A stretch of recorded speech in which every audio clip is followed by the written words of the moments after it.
de Vienne. Et avec nous, nous avons deux personnages. Le premier s'appelle Marcus Offenbach, qui est donc un cultiste, enfin, un occultiste plutôt, et mage qui combat le mal. Et Helga Württemberg, qui elle est censée l'aider, mais qui malheureusement est internée dans un asile psychiatrique. Marcus, est-ce que tu peux parler au moins de ton personnage? Oui, alors Marcus Offenbach, qui se nomme Marcus Schmidt pour les gens qui ne le connaissent pas, c'est son faux nom. C'est un gentleman autrichien de 50 ans. Il est né en 73 à Vienne. Il a fait des études en archéologie, en, en langues anciennes. Et il est devenu un des derniers mages d'Europe. Donc, il s'est passionné pour les choses occultes. Il maîtrise un petit peu la magie, mais il n'aime pas en faire usage. Et donc, il se retrouve dans cet asile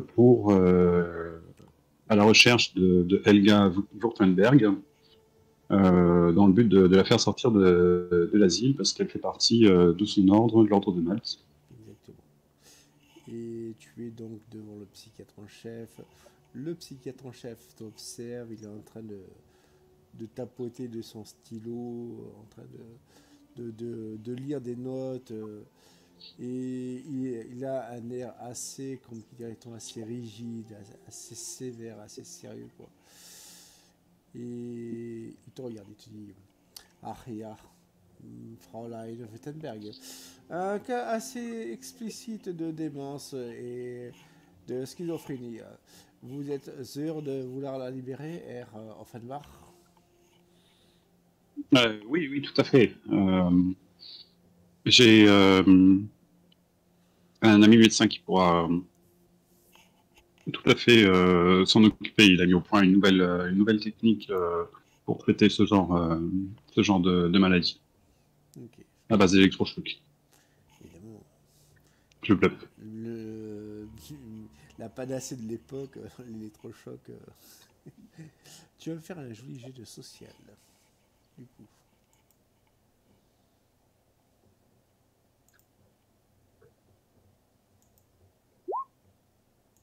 68, social, j'ai 65, ça ne passe pas. Évidemment, quand tu dis ça, le psychiatre te répond qu'ils ont tout le, comment dire, personnel nécessaire, qu'ils maîtrisent, qu'ils essaient tout en tant que bien que mal maîtriser la situation. Et tu vois son téléphone qui sonne dans la pièce d'à côté.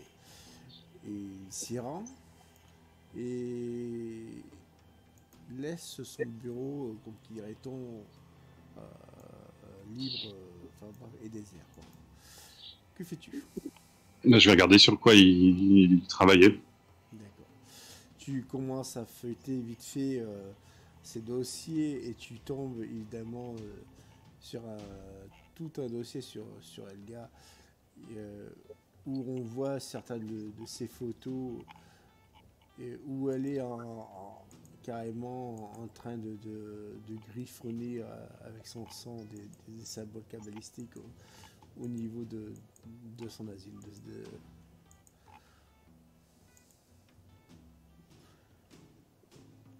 Mhm. Et tu vois aussi que le traitement qui lui est alloué est assez, comment dire, assez costaud, quoi. De ton côté, Elga, tu vois, tu es donc dans ta cellule et tu entends un bruit assez, comment dire, assez familier. Tu entends les bruits de pas de l'infirmière en chef qui va t'amener ton triste médicament qui t'empêche de réfléchir. Fais-moi un jet de perception. Ouais.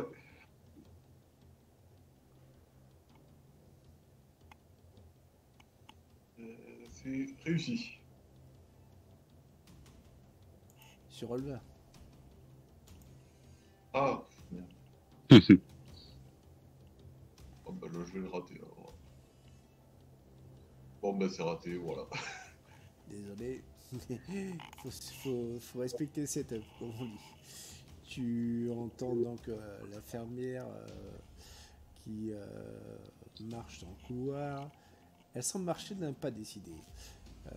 Et à un moment, au bout de quelques secondes, tu entends d'autres bruits de pas.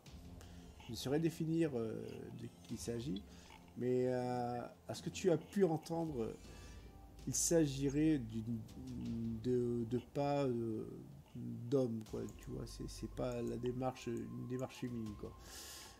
Il semble, l'homme semble chuchoter quelque chose à la fermière. Et que fais-tu? Je regarde qui. Ah non, je peux pas savoir. Je sais pas, je fais rien. Je me rapproche de la porte pour essayer d'écouter. D'accord, tu t'approches de la porte, tu l'en retrouves.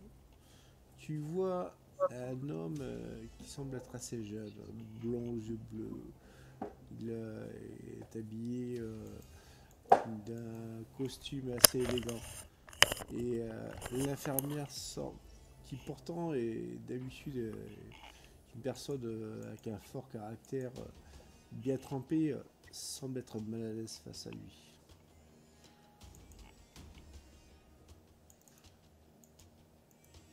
Que fais-tu? Hum, Est-ce que j'ai pas un petit crochet pour essayer de crocher la porte et me barrer là? Et je t'ai dit, tu l'as entrouvert, donc elle est forcément, tu peux l'ouvrir. Bah, j'ouvre la porte et je me tire. Ah non, quoique non, j'essaie de, pendant qu'il parle, d'ouvrir la porte et de, de m'en aller dans la pénombre du couloir, en mettant qu'il y ait une D'accord. pénombre.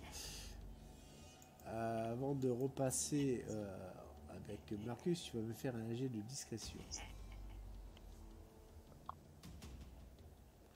Réussi. Réussi, tu réussis donc à te faufiler dans le couloir alors que eux ils ont le dos tourné et tu réussis à leur fausser compagnie. De ton côté, Marcus, tu tombes enfin sur une information très intéressante. Tu tombes sur la localisation de la chambre d'Elga. Sachant que je vais te montrer à quoi ressemble l'asile au niveau de Rolva. Hop, voilà. Donc toi tu es donc dans ce bâtiment ici, Marcus. Donc qui est le bâtiment, on va dire, administratif. Et notre chère donc Elga se trouve ici, précisément. Là où je ping. De ce que tu peux voir de ta fenêtre, c'est qu'il y a pas mal de personnel, on va dire, médical, je précise des infirmiers, qui ont la carrure de footballeurs américains, quoi, avec des matraques et tout l'attirail sympathique qui va avec. D'accord. Qu'est-ce que je sais sur cette asile de dire soit les patients reçoivent des visites de temps en temps? C'est un asile qui est reconnu pour son austérité. C'est-à-dire que c'est le genre d'endroit où les gens se débarrassaient des brebis galeuses enfin, tu vois ce que je veux dire. Société, on est en quelle année déjà? 1936? Non, 1923. 23? C'était malheureusement chose courante à l'époque. Mm. C'est-à-dire que même des fois, pour des raisons d'héritage, on pouvait te faire passer pour fou. Quoi. D'ailleurs, il y a un beau film de Fernandel qui traite ce sujet. Quoi. Il s'appelle comment? Je sais plus, mais je te trouverai là. J'essaierai de te retrouver. D'accord. Est-ce que je connais la famille de Elgar? Alors, au niveau de sa famille, non, parce qu'elle est orpheline. Mais de ce que tu sais, c'est qu'elle a été donc internée récemment dû à un accident en pleine rue où elle était en crise hystérique. Quoi. D'accord. Et c'est qui a demandé son internement ou c'est où elle est arrivée là parce que la police l'a emmenée? C'est la police.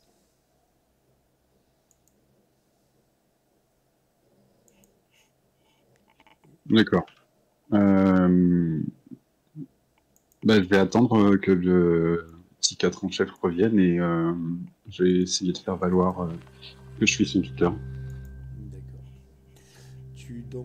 On va revenir sur lui. Tu vois donc le psychiatre qui revient et tu es donc face à lui. Ah, R. Offenbach, excusez-moi, j'avais un numéro de téléphone très important. Fais-moi vite un H de psychologie.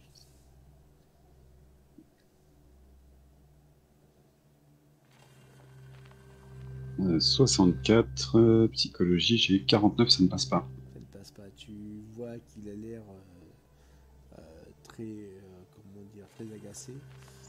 Tu ne saurais dire si c'est par rapport à ta présence ou c'était par rapport au dernier coup de téléphone qu'il a reçu.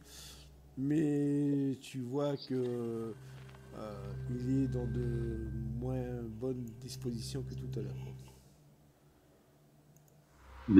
D'accord. Père docteur, je me permets d'insister. Euh, En tant que tuteur de Miss Kurtenberg, je dois la mettre dans un autre établissement.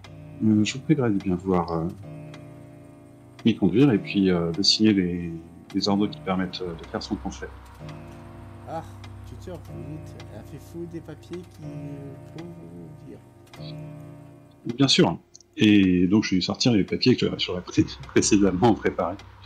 Évidemment. Fait préparer Fais-moi dans cette optique. un joli jet de chance.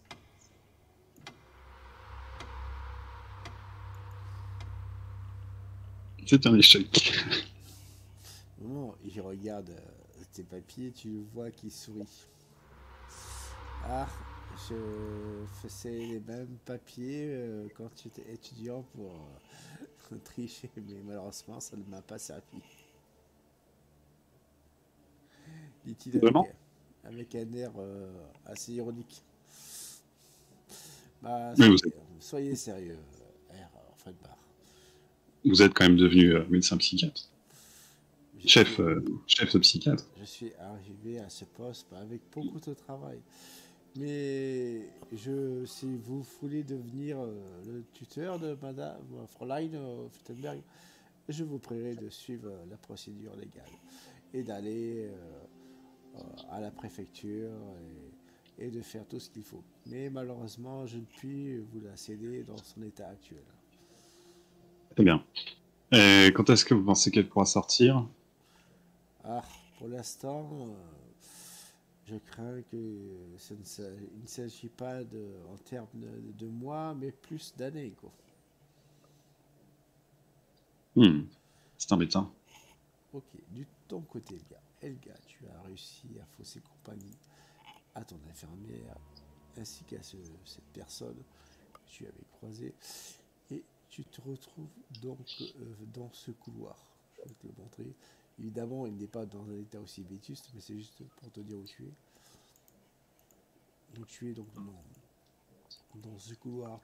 Un couloir qui est vide, mais tu observes au loin deux personnes qui sont en train de discuter là-bas. Fais-moi Je un. ralentis, Oui, tu ralentis, ce qu'on lui dit.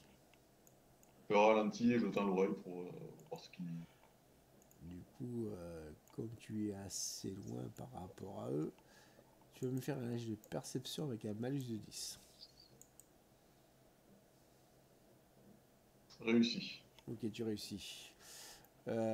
Tu réussis et tu entends l'homme et la femme qui semblent qui font partie du personnel médical et qui parlent d'une certaine expérience qui a eu lieu récemment dans cette asile psychiatrique. Une expérience qui a mal tourné. Tu vois sur leur visage qui semble être très inquiet, quoi.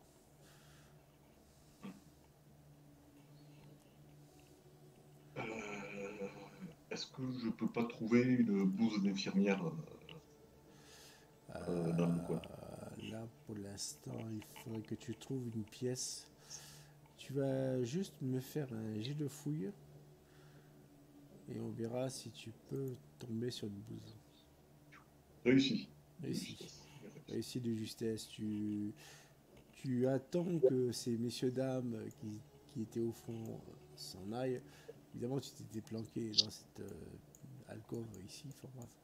Et avec un peu de chance, et même beaucoup de chance, tu tombes sur une espèce de garde-robe, enfin bref, où tu vois donc, non pas une blouse d'infirmière, mais plus de femme de ménage, quoi, enfin, tu aussi. Et avec Bah, écoute, évidemment tout l'attirail qui va avec, le seau, le balai, tout ça. Voilà, quoi. bah, j'enfile tout ça, je prends le seau et le balai et je ressors. Ok, d'accord. Et je marche d'une démarche naturelle. Tu marches donc d'une démarche naturelle. Tu continues ta route et tu te rends compte que tu ne connais pas cette aile-là parce qu'en fait l'asile est assez grand et tout ça. Et tu finis par tomber sur deux portes, une qui est à gauche et une qui est à droite. Laquelle prends-tu? Comme celle de droite. Ok, tu prends celle de droite. Tu prends celle de droite, tu arrives donc dans ce qui semble être un immense réfectoire. Et pour l'instant, tu ne vois rien. Il n'y a personne dans cet endroit.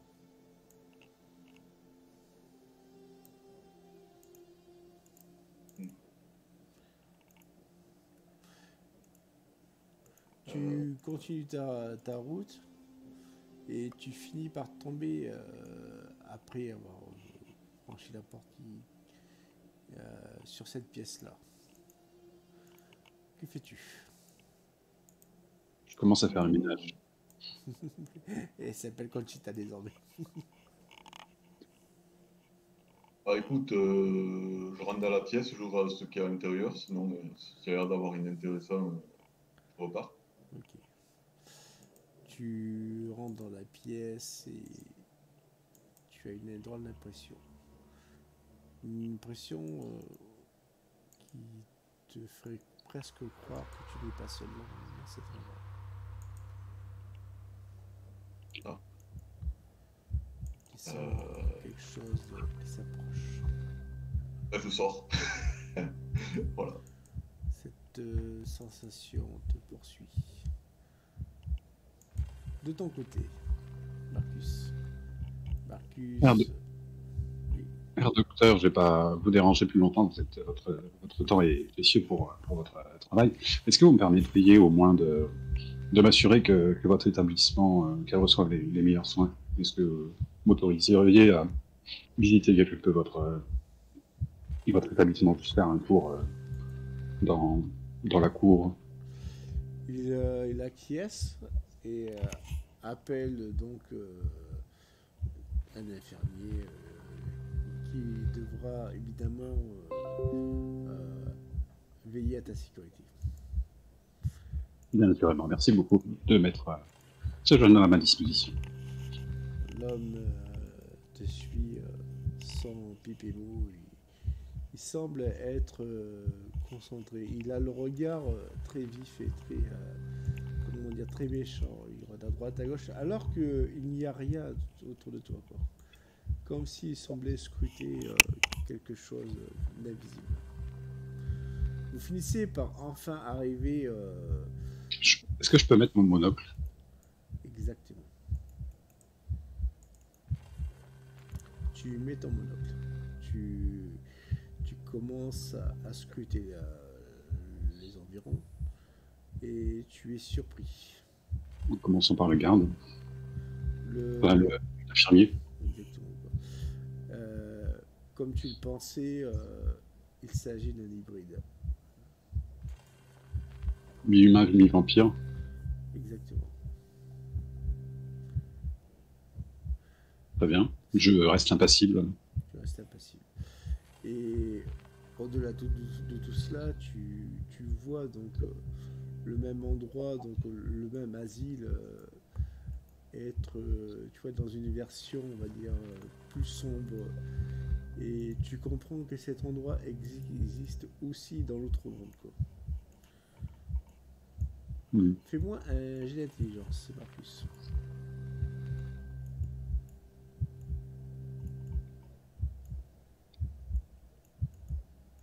Ça passe. De ce que tu comprends et de ce que tu en déduis, c'est que cet asile, dans ce monde, je précise, n'est qu'une façade en fait. Sa véritable localisation est dans l'autre monde.